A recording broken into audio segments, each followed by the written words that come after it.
जय हिंद, नमस्कार, आदाब, सत श्री अकाल मेरे प्यारे दोस्तों। स्वागत है आपके अपने YouTube चैनल जीएस के तड़के पर। मैं हूं श्रीवास्तव और आपका स्वागत करता हूं यहां पर। आज हम शुरू करने वाले हैं एसएससी एमटीएस एग्जाम 2024 का 14 अक्टूबर का फर्स्ट शिफ्ट है और धड़ाधड़ अच्छे क्वेश्चन आए हुए थे। मैं बता दूं आपको, सारे क्वेश्चन बहुत ही सिंपल हैं। कोई ऐसा क्वेश्चन नहीं है जो आपको ना आए, लेकिन फिर भी एक रिव्यू बनता है आपके लिए और यहाँ पर आपको जानकारी मिलती रहेगी। हमारे चैनल पर आइए, लाइक से सब्सक्राइब जरूर कीजिएगा। तो चलिए शुरू करते हैं। जैसे कि आज क्वेश्चन में आया था कि मोपला विद्रोह, साक्षरता की न्यूनतम, भावनाथ का मेला, भारत का पारंपरिक खेल, ये सब कुछ है। और यहां पर पहला क्वेश्चन हम लेके आए हैं, Anita Sharma is related to which classical dance. Anita Sharma किस शास्त्रीय नृत्य से संबंधित है? तो ये जो अनीता शर्मा है ये आपकी संबंधित है सत्रिया से। सत्रिया कहाँ का शास्त्रीय नृत्य है? तो ये है आपका असम का। कहाँ का है ये है असम का सत्रिया नृत्य। संगीत नाटक अकादमी 2014 पुरस्कार 2014 से सम्मानित किया गया है। सत्रिया नृत्य की उत्पत्ति सत्तारा मठ में हुई थी। महान वैष्णव संत और सुधारक शंकर देव ने 15वीं शताब्दी में वैष्णव धर्म के प्रचार के लिए पेश किया था। सत्रिया को वर्ष 2000 में संगीत नाटक अकादमी द्वारा शास्त्रीय नृत्य का दर्जा दिया गया। सत्रिया नृत्य के कुछ प्रमुख कलाकारों के नाम जान लीजिए। तो वो हैं गुरु जतिन गोस्वामी जी, गुरु घनकांत बोरा, मणिक बारबायन, भाबानंद बारबायन, मोनीराम दत्ता, भूपेन हजारिका, शारोदी शैकिया और इंदिरा पीपी बोरा, अनीता शर्मा, अन्वेषा महंत। भूपेन हजारिका पुल का भी निर्माण हुआ है। कहां पर? ये आप मुझे बताएंगे कमेंट में करके, ठीक है। नेक्स्ट क्वेश्चन है कि भावनाथ मेला निम्नलिखित में से किस राज्य में आयोजित किया जाता है? यह जो भावनाथ मेला है ये आयोजित किया जाता है गुजरात के जूनागढ़ में, भावनाथ महादेव मंदिर में आयोजित किया जाता है। महाशिवरात्रि के दौरान लगने वाला यह मेला गिरनार पर्वत के पास लगता है। गिरनार पर्वत कहां पर है? गिरनार पर्वत है आपका गुजरात में। केरल के त्रिचूर में आयोजित पूरम महोत्सव में भव्य रूप से सजाए गए हाथियों की परेड होती है। देखिए यहाँ पर अलग से हम आपको ऐड कर दे रहे हैं। राजस्थान के जैसलमेर में कौन सा मेला लगता है? तो पुष्कर मेला लगता है। और बिहार के वैद्यनाथ धाम में कौन सा मेला लगता है? तो श्रावणी मेला, ठीक है। और बिहार के गया में कौन सा मेला लगता है? तो पितृपक्ष मेला लगता है। चलिए नेक्स्ट आते हैं कि beneath the surface my story is the autobiography of, यानी किसकी ये ऑटोबायोग्राफी है? ये बुक किसने लिखी है? तो लिखी है आपके माइकल फिलिप्स ने, जो तैराकी से जुड़े हुए हैं। इन्होंने यह बुक लिखी है। और माइकल फिलिप्स वही हैं जिन्होंने ओलंपिक में व्यक्तिगत और टीम स्पर्धा में कुल 28 पदक जीते हैं। कुल 28 पदक, इनमें से 23 स्वर्ण है। आप सोचिए इतने ज्यादा गोल्ड मेडल है। 3 रजत और 2 कांस्य पदक शामिल है। बीजिंग 2008 के ओलंपिक में होने वाले एक ही सीजन में इन्होंने 8 गोल्ड मेडल जीता था। नेक्स्ट क्वेश्चन है कि सोनल मान सिंह किस शास्त्रीय नृत्य से संबंधित हैं? ये सोनल मान सिंह जो संबंधित हैं आपकी भरतनाट्यम और ओडिसी से, ठीक है। 1992 में पद्म भूषण ध्यान रखिएगा, पद्म भूषण की सबसे कम उम्र की प्राप्तकर्ता थी ये। 2003 में सोनल पद्म विभूषण से सम्मानित होने वाली दूसरी भारतीय महिला नर्तकी बनी थी। भारत की पहली महिला कौन थी? तो जिन्होंने भारत की पहली महिला नर्तकी जिन्हें पद्म विभूषण सम्मानित किया गया था वे थी तंजौर की बाला सरस्वती। कौन थी वो? बाला सरस्वती। और दूसरी कौन थी? सोनल मान सिंह, ठीक है। उन्हें बाला सरस्वती को 1977 में सम्मान मिला था, ठीक है ना। चलिए नेक्स्ट है, जैसे मान लीजिए कुछ भरतनाट्यम से संबंधित लोग हैं, जैसे कि यामिनी कृष्णमूर्ति, सोनल मान सिंह, रुक्मणी देवी, मल्लिका साराभाई, मृणालिनी साराभाई, ये बहुत इंपॉर्टेंट है, ये विक्रम साराभाई की वाइफ हैं, ठीक है। स्वप्न सुंदरी, रोहितन कामा, ये सब बाला सरस्वती, ठीक है।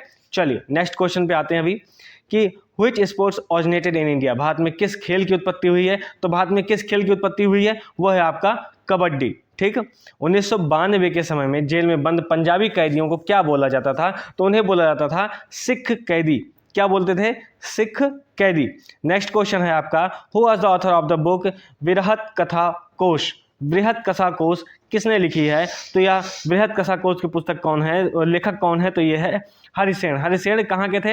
हरिसेन जो है वो समुद्रगुप्त यानी गुप्त वंश के राजा समुद्रगुप्त के दरबारी कवि थे, ठीक है ना। समुद्रगुप्त के दरबारी कवि। और इन्हें समुद्रगुप्त को क्या कहते थे? भारत का नेपोलियन। तो भारत का नेपोलियन किसे कहा जाता था? समुद्रगुप्त को, ठीक है। भारत का नेपोलियन समुद्रगुप्त को कहा जाता था। और भारत का समुद्रगुप्त किसे कहा जाता था? तो अलाउद्दीन खिलजी को। किसे कहा जाता था? अलाउद्दीन खिलजी। बात को समझिएगा, भारत का नेपोलियन समुद्रगुप्त को कहा जाता था। भारत का नेपोलियन समुद्रगुप्त को, और भारत का समुद्रगुप्त किसे कहा जाता था? अलाउद्दीन खिलजी को। चलिए नेक्स्ट क्वेश्चन पे आते हैं कि महानंदा कहाँ से निकलती है? तो महानंदा का उद्गम महाल्दीराम पर्वत से होता है। महाल्दीराम पर्वत पश्चिम बंगाल के दार्जिलिंग जिले में स्थित है। ठीक है। नेक्स्ट क्वेश्चन है कि निम्नलिखित में से किस राज्य में मोपला विद्रोह हुआ था? तो मोपला कहाँ हुआ था? 1921 में कहाँ पर हुआ था? केरल में हुआ था। मोपला विद्रोह कहाँ हुआ था? केरल में हुआ था। मोपला विद्रोह को मोपला दंगों के नाम से भी जाना जाता है। या 19वीं और 20वीं सदी की शुरुआत में मालाबार में ब्रिटिश और हिंदू जमींदारों के खिलाफ केरल के मापिल्ला मुसलमानों द्वारा, यानी मोपला या मापिल्ला मुसलमानों द्वारा दंगों की एक श्रृंखला की परिणति थी। यह एक सशस्त्र विद्रोह था जिसका नेतृत्व वरियम कुन्नत कुजा अहमद हाजी ने किया था। ठीक है।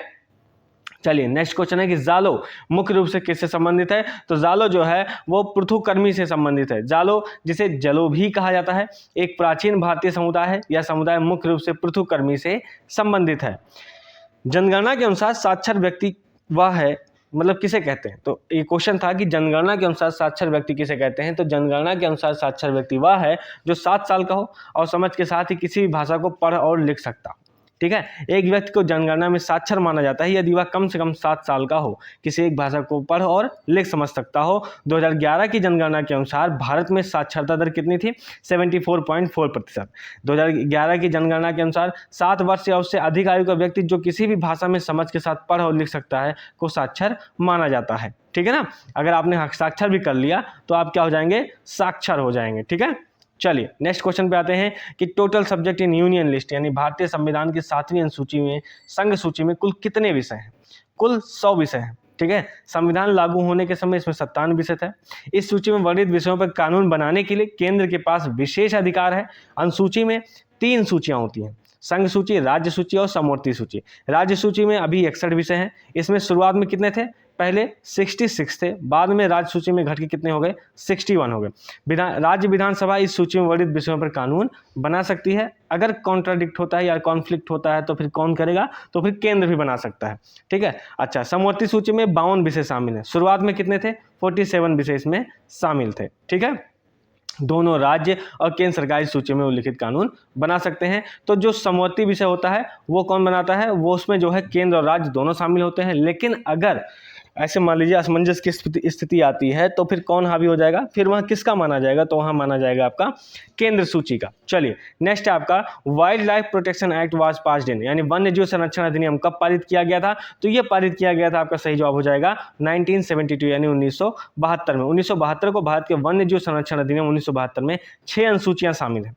भारत सरकार द्वारा पारित अन्य महत्वपूर्ण पर्यावरण और जैव विविधता अधिनियम, पहला है जैविक विविधता अधिनियम 2002, पर्यावरण संरक्षण अधिनियम 1986, वायु प्रदूषण यानी कि रोकथाम और नियंत्रण अधिनियम 1981, यानी एयर वाला, आज ए से एयर, ए से 81, ऐसे याद रखोगे तो याद हो जाएगा। वन संरक्षण अधिनियम 1980। ठीक है। नेक्स्ट है जल रोकथाम और प्रदूषण नियंत्रण अधिनियम कब आया था? 1974 में आया था, 1974 में।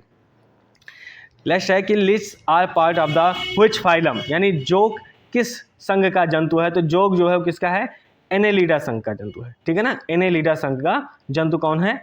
जोक है।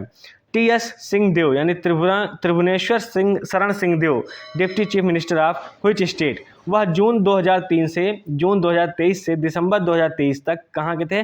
छत्तीसगढ़ के पहले उप मुख्यमंत्री थे। ठीक है ना। त्रिभुवनेश्वर शरण सिंहदेव। अच्छा, अभी कौन है? अभी हैं आपके अरुण जी। ठीक है ना। अरुण कौन है? ये हैं छत्तीसगढ़ के उप मुख्यमंत्री। ठीक है ना, डिप्टी चीफ मिनिस्टर। चलिए नेक्स्ट है महात्मा गांधी का पहला सफल सत्याग्रह कौन सा था? तो चंपारण सत्याग्रह था। यह सत्याग्रह साल 1917 में बिहार के चंपारण जिले में शुरू हुआ था। ठीक है ना, बिहार का चंपारण जिला। यह सत्याग्रह ब्रिटिश नील नीति के खिलाफ था। इस सत्याग्रह में किसानों को नील की फसल उगाने और कम कीमत पर बेचने के लिए मजबूर किया जाता था। इसी सत्याग्रह को नील की खेती के लिए, इसी को क्या बोलते थे? तिनकठिया पद्धति। क्या बोलते थे? तिनकठिया पद्धति। ठीक है ना। चलिए नेक्स्ट क्वेश्चन पे आते हैं कि which of the following sports in the term of bomb out associated, यानी ये कहाँ पे यूज होता है? ये टर्म ये होता है भारोत्तोलन यानी वेट लिफ्टिंग के समय, जब कोई प्रतियोगी स्नैच या क्लीन एंड जर्क में तीनों प्रयास चूक जाता है, जिसके परिणाम स्वरूप उसका कुल स्कोर कितना हो जाता है? 0 हो जाता है। ठीक है। चलिए नेक्स्ट क्वेश्चन है इन द ऋग्वेदा सेनानी वेयर कॉल, यानी ऋग्वेद में सेना के प्रमुख को सेनानी कहा जाता था। ठीक है। The chief of the army. अच्छा ठीक है, और कुछ समझिए कि ऋग्वेद में सैनिकों को क्या बोलते थे? जैसे क्षत्रिय बोल दिए गए। ऋग्वेद के 10 अध्यायों में 1028 सूक्त है। ठीक है। ऋग्वैदिक काल में अधिकारियों को कई नामों से जाना जाता था। ठीक है, जिन्हें क्या बोला जाता था, जिन्हें रत्नी कहते थे। क्या कहते थे उन्हें? रत्नी कहते थे। रत्नी राजा की सहायता करने वाले अधिकारियों क्या बोलते थे? रत्नी बोला जाता था। भागुदाह क्या होता था? भागुदाह होता था राजस्व संग्राहक को क्या बोलते थे? भागुदाह कहा जाता था। ठीक है, नेक्स्ट क्वेश्चन है कि slam dam, Salal dam is which type of dam, यानी सलाल बांध किस प्रकार का बांध है? तो सलाल बांध जम्मू कश्मीर के रियासी जिले में किस नदी पर है?